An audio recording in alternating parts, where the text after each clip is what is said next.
नमस्कार, स्वागत है आपका बिहार समाचार में। बिहार वालों के लिए सबसे बड़ी घोषणा हो गई है। बिहार के किसानों का कर्ज माफ होगा। अब 10 किलो अनाज फ्री में मिलेगा। साल में 10 गैस सिलेंडर फ्री में मिलेंगे। तो वहीं 2 करोड़ सरकारी नौकरियां दी जाएगी। साथ ही मजदूरों के भी जो दैनिक मजदूरी है उसको डबल किया जाएगा। आंगनबाड़ी और आशा कार्यकर्ताओं का भी मानदेय दोगुना किया जा रहा है और इस तरह की कई बड़ी घोषणाएं कर दी गई।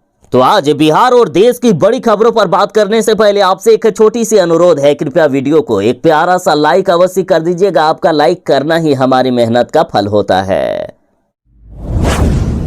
कमल के निशान पर आप बटन दबाकर जितने भी वोट दोगे वो सारे के सारे मोदी जी को प्रधानमंत्री बनाने के काम में आएंगे। ये बीजेपी वाले सिर्फ जनता को बेवकूफ बनाने का काम करते हैं और कुछ भी नहीं। देखिए, केंद्रीय मंत्री अमित शाह जी कहते हैं कि कमल के निशान पर बटन दबाकर आप जितने भी वोट दोगे वो सारे के सारे वोट मोदी जी को जाएंगे। तो ऐसी गलती कभी भी मत करना। अपने क्षेत्र के सांसद को देखकर वोट देना, नहीं तो बाद में फिर से आरोप लगाते रहोगे कि वोट देने के समय तो सांसद ने वोट ले लिया और 5 सालों तक नजर नहीं आए। अरे नजर कहां से आएंगे? आपने तो मोदी को देखकर वोट दिया, अपने क्षेत्र के सांसद को देखकर नहीं। तो पहले देखिए कि आपके क्षेत्र का सांसद कौन है, आपके क्षेत्र के लिए वो काम करता है या नहीं करता है। सीधी सी बात है, आसान शब्दों में समझाता हूं कि यदि आप किसी घर में अपनी बेटी दोगे, बेटी का शादी कराओगे, तो लड़के को देखकर बेटी दोगे कि लड़का क्या करता है, क्या रोजगार करता है, नौकरी करता है या फिर कैसे कमाता है पैसा। ये देखकर आप बेटी दोगे या ये देखोगे कि इसका गार्जियन क्या करता है? पहले आप देखोगे कि लड़का कमाता है या नहीं कमाता है। तो वैसे ही अपने क्षेत्र के सांसद को देखकर वोट कीजिएगा और ऐसा नहीं तो 5 साल तक ढूंढते रहिएगा कि कौन था सांसद, आखिर हमने किसको वोट दे दिया। मोदी जी थोड़े ना आएंगे बार बार आपके क्षेत्र में देखने के लिए, आपके सांसद आएंगे। मोदी जी चुनाव के समय एक बार आ जाएंगे प्रचार करने के लिए। इसलिए अपने क्षेत्र के सांसद को देकर वोट करें।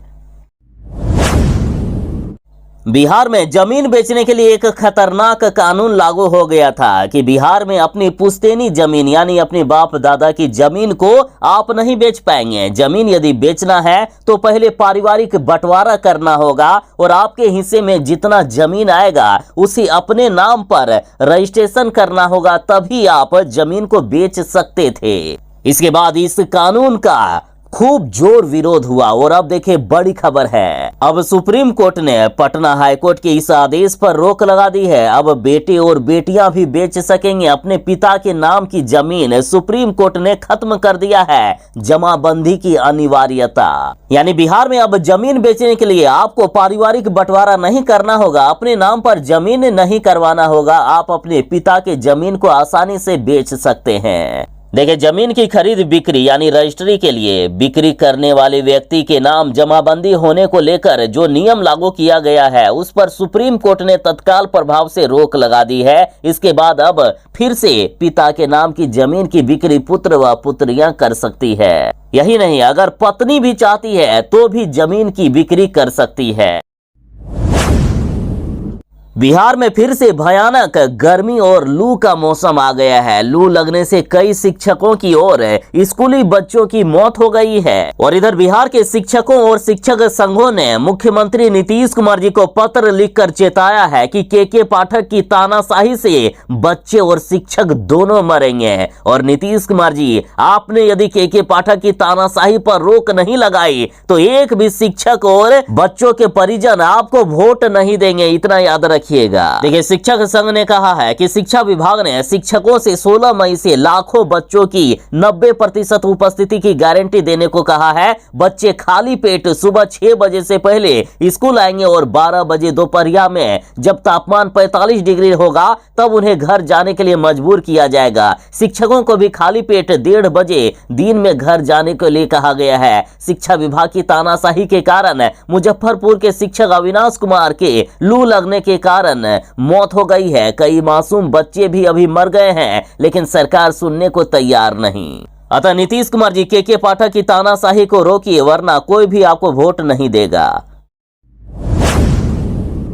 मोदी जी कहते हैं इस बार 400 पार 400 पार सीट आएगी और देश में एक मजबूत सरकार बनेगी। तो देखिए, पटना के खान सर ने कहा है कि ज्यादा मजबूत सरकार भी ठीक नहीं होती है। और पता है आपको कि 400 सीट 400 के पार सीट यदि किसी पार्टी को आ गया तो वो क्या कर सकता है, वो संविधान को बदलने की ताकत रखता है। यानी यदि इन एनडीए वालों को 400 पार सीट आ गए तो ये लोग संविधान को बदल सकते हैं। और बीजेपी के नेताओं ने ये बयान भी दिया कि हम संविधान को बदलने वाले हैं। शायद इसलिए ये लोग 400 सीट के पार लाने का टारगेट बनाए ताकि संविधान को बदलेंगे। साथ ही इधर अरविंद केजरीवाल ने खुलासा किया है कि मोदी जी चुनाव प्रचार अपने लिए नहीं कर रहे हैं। मोदी जी चुनाव के बाद इस्तीफा देंगे और अमित शाह को प्रधानमंत्री बनाएंगे। मोदी जी चुनाव प्रचार अमित शाह के लिए कर रहे हैं, अमित शाह को प्रधानमंत्री बनाने के लिए कर रहे हैं। अमित शाह के सामने जो भी बाधा बने उनका पत्ता मोदी जी ने पहले ही साफ कर दिया है। शिवराज, रमन सिंह, फडणवीस, खट्टर, राजे, एक एक करके सबको खत्म कर दिया गया। एक ही शख्स है जो इनके लिए कांटा बन सकता है। इनको भी हटाने की पूरी प्लानिंग कर ली है। योगी आदित्यनाथ को भी हटा दिया जाएगा मुख्यमंत्री के पद से। साथ ही मोदी जी ने खुद नियम बनाया है कि कोई भी नेता जो बीजेपी में है 75 साल के बाद उनको रिटायर होना पड़ेगा। तो मोदी की उम्र अभी 74 साल हो चुकी है और कुछ ही महीनों में वे 75 साल के हो जाएंगे। यानी मोदी जी रिटायर दे देंगे, मोदी जी इस्तीफा दे देंगे और अमित शाह को प्रधानमंत्री बनाएंगे। ये प्लानिंग है बीजेपी की। बड़ा खुलासा किया अरविंद केजरीवाल ने।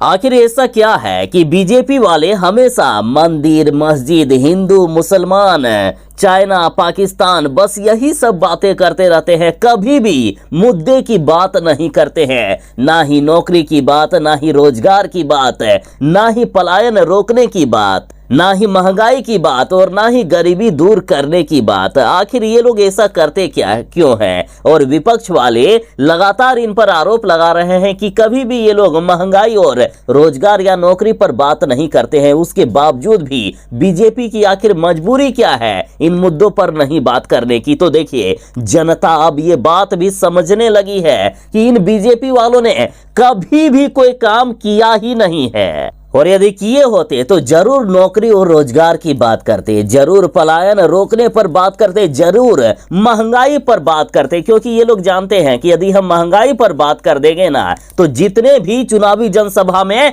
जनता खड़ी है सभी बवाल मचा देगी, टमाटर फेंक फेंक कर मारेगी हमको। इसलिए इन मुद्दों को ये लोग छेड़ते ही नहीं हैं। तेजस्वी यादव ने कहा है कि भारतीय जनता परेशान है भारतीय जनता पार्टी से। तेजस्वी यादव ने कहा कि ये युवाओं की परीक्षाओं की क्वेश्चन पेपर लीक करवाते हैं ना, इस बार बीजेपी का इलेक्शन लीक कर देंगे युवा। क्योंकि ये बीजेपी वाले कभी भी काम की बात नहीं करते हैं, केवल झूठ बोलते हैं, समाज में जहर घोलते रहते हैं। लोगों को बांटना और नकारात्मक राजनीति करना इन बीजेपी वालों का काम ही है। साथ ही बिहार आकर केंद्रीय गृह मंत्री अमित शाह जी ने कहा कि मां सीता की जन्मभूमि पर भव्य मंदिर हम बनवाएंगे। तो अमित शाह की इस बयान पर तेजस्वी यादव ने कहा कि सीतामढ़ी में जानकी मंदिर तो हम बनवा भी रहे हैं। 17 महीना जब हम पर्यटन मंत्री थे तब हमने ही इसे पास किया था। और ये जरा आप फाइल दिखा दीजिएगा अमित शाह को, उनको कुछ भी जानकारी नहीं है। तेजस्वी यादव ने कहा कि अमित शाह जी, बिहार के लोगों को अच्छी शिक्षा चाहिए, अच्छे अस्पताल चाहिए, नौकरी चाहिए, गरीबी और महंगाई से मुक्ति चाहिए, पलायन से मुक्ति चाहिए, किसानों की आय दोगुनी होनी चाहिए। बिहार के लोग इन समस्याओं से जूझ रहे हैं और आप मंदिर मस्जिद की अभी भी बात कर रहे हैं। शिक्षा विभाग के अपर मुख्य सचिव के पाठक ने अब नया आदेश जारी कर दिया है। स्कूलों का फिर से समय बदल दिया गया। देखिए, बिहार में 16 मई से ही ये आदेश लागू हो चुका है कि छात्रों को सुबह 6 बजे स्कूल में पहुंचना होगा। राज्य के सभी सरकारी स्कूल सुबह 6 बजे से लेकर दोपहर के 12 बजे तक चलेगा। उसके बाद 12 बजे से 1:30 बजे तक मिशन दक्ष की पढ़ाई होगी। साथ ही शिक्षकों को सुबह 6 बजे से पहले स्कूल आना होगा। इसके साथ ही शिक्षा विभाग के अफसरों को सुबह 6 बजे से पहले स्कूलों में जांच के लिए पहुंचने को कहा गया है। साथ ही अफसरों और हेडमास्टरों को हर हाल में ये सुनिश्चित करना होगा कि बच्चों की उपस्थिति 90% हो। अगर उपस्थिति 90% से 1% कम हुआ तो अधिकारी और शिक्षकों दोनों पर कार्रवाई किया जाएगा। बिहार में भयानक गर्मी के बीच फिर से बारिश का अलर्ट जारी हो गया है। बिहार के कई जिलों में भारी बारिश होने वाली है। तो इधर देखिए, आसमान से गिरी आफत, ठनका गिरने से पश्चिम बंगाल में 12 लोगों की दर्दनाक मौत हो गई। झारखंड में भी 2 लोग मारे गए हैं। तो इधर बिहार के मुंगेर में वज्रपात से एक व्यक्ति की दर्दनाक मौत हो गई, तो वहीं 4 गंभीर रूप से झुलस गए। और आज भी बिहार के कई जिलों में वज्रपात और भारी बारिश का अलर्ट जारी कर दिया गया है, अतः बिहार वाले सावधान रहें। देखिए, मौसम विज्ञान केंद्र पटना ने कहा है कि आज किशनगंज, कटिहार, बांका, भागलपुर, नवादा, लखीसराय, जमुई, मुंगेर, सीतामढ़ी, शिवहर, पूर्वी चंपारण, पश्चिमी चंपारण, गोपालगंज, सिवान, अररिया जैसे जिलों में बारिश हो सकती है। साथ ही वज्रपात और मेघ गर्जन की प्रबल संभावना जताई गई। तो वहीं इन जिलों में आंधी तूफान के साथ बारिश होगी। हवा की रफ्तार 40 से 50 किलोमीटर प्रति घंटे की दर से चल सकता है। साथ ही बिहार में अगले 2 दिनों के बाद सभी जिलों में झमाझम बारिश होने का अलर्ट जारी कर दिया गया है। लालू यादव की बेटी रोहिणी आचार्य नहीं लड़ पाएगी लोकसभा चुनाव। उनको बिना चुनाव लड़े ही सिंगापुर वापस जाना होगा। खतरे में है लालू यादव की बेटी रोहिणी आचार्य का नॉमिनेशन रद्द करने के लिए पटना हाईकोर्ट में केस कर दिया गया है। देखिए, सारण संसदीय सीट से महागठबंधन के उम्मीदवार लालू प्रसाद यादव की बेटी रोहिणी आचार्य का नामांकन रद्द होने वाला है और इसके लिए पटना हाईकोर्ट में याचिका दायर की गई है। याचिकाकर्ता ने रोहिणी आचार्य पर शपथ पत्र में गलत जानकारी देने का आरोप लगाया है। याचिका में कहा गया है कि रोहिणी सिंगापुर की निवासी है और नामांकन पत्र के साथ उन्होंने जो शपथ पत्र दाखिल किया है उसमें कई गलत जानकारी दी है। उन्होंने घर का कोई भी पता नहीं दिया है और न ही संपत्ति का विवरण में ही किसी पते का जिक्र किया है। उसके द्वारा अपनी संपत्ति को लेकर भी गलत जानकारी दी गई है। अतः रोहिणी आचार्य पर भी कार्रवाई की जाए, उन्हें चुनाव लड़ने नहीं दिया जाए और जिस रिटर्निंग ऑफिसर ने इनके नामांकन को स्वीकार किया है उन पर भी कार्रवाई की जाए।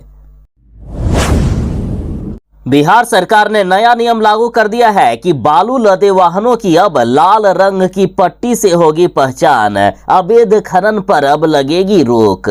देखिए, बालू के अवैध खनन पर रोक लगाने के लिए सरकार ने बड़ा कदम उठाया है। इन वाहनों पर अब लाल रंग की पट्टी लगानी होगी, जिससे ये पता चलेगा कि कौन से वाहन में बालू है और कौन सी गाड़ी में बालू नहीं है। ऐसे में अब अवैध खनिज वाहनों की पहचान करना आसान हो जाएगा, जिससे बालू की अवैध ढुलाई की शिकायत भी आसानी से की जा सकती है। साथ ही सरकार ने पहले ही बालू ढोने वाले वाहनों पर जीपीएस लगाना अनिवार्य किया था, तो जिन गाड़ियों पर अभी भी जीपीएस नहीं लगा है उस पर जीपीएस भी लगाना होगा। अमित शाह जी सीतामढ़ी आए थे। सीतामढ़ी आकर अमित शाह जी ने ना तो रोजगार पर बात की, ना ही पलायन पर बात की और ना ही महंगाई पर बात की। युवाओं को कैसे रोजगार मिलेगा, कैसे नौकरी मिलेगी, इन मुद्दों पर एक भी शब्द नहीं निकले इनके मुंह से। इन्होंने आकर सिर्फ हिंदू मुसलमान, सिर्फ पाकिस्तान, सिर्फ मंदिर मस्जिद, लोगों को लड़ाने की बातें कह के चले गए। देखिए, अमित शाह जी ने कहा कि पीओके हमारा है, हमारा ही रहेगा और हम उसे लेकर रहेंगे और सीतामढ़ी में भव्य मंदिर बनवाएंगे। मतलब इतने विरोध होने के बाद भी कि बीजेपी वाले, आप लोग थोड़ा सा तो रोजगार के बारे में बोल दीजिए, गरीबी के बारे में बोल दीजिए, महंगाई के बारे में बोल दीजिए, लेकिन इनमें हिम्मत ही नहीं है, दम ही नहीं है कि ये लोग महंगाई, रोजगार आदि मुद्दों पर बात कर ले। बिहार के बेगूसराय में बड़ा कांड हो गया। बेगूसराय में स्कूल कैंपस के बाहर बम धमाका हुआ, बाल बाल बचे बच्चे और टीचर। देखिए, मिली जानकारी के अनुसार बेगूसराय के एक निजी स्कूल पर किसी ने बम फेंक दिया। इस घटना में किसी के हताहत होने की खबर नहीं सामने आई है, लेकिन इस धमाके के बाद मौके पर अफरा तफरी मच गई। ये अनुमान लगाया जा रहा है कि असामाजिक तत्वों ने स्कूल पर बम फेंका और फरार हो गए। जब स्कूल पर बम फेंका गया उस समय बम फटा, तो उस दौरान वहां मजदूर काम कर रहे थे और धमाके के बाद वे लोग काम छोड़कर इधर उधर भागने लगे। जब बम फटा तो स्कूल के कई शीशे भी टूट गए। बताया जा रहा है कि बेगूसराय के रतनपुर थाना क्षेत्र के एक स्कूल पर बम फेंका गया। जिस वक्त बम फेंका गया उस वक्त स्कूल में काफी संख्या में बच्चे मौजूद थे।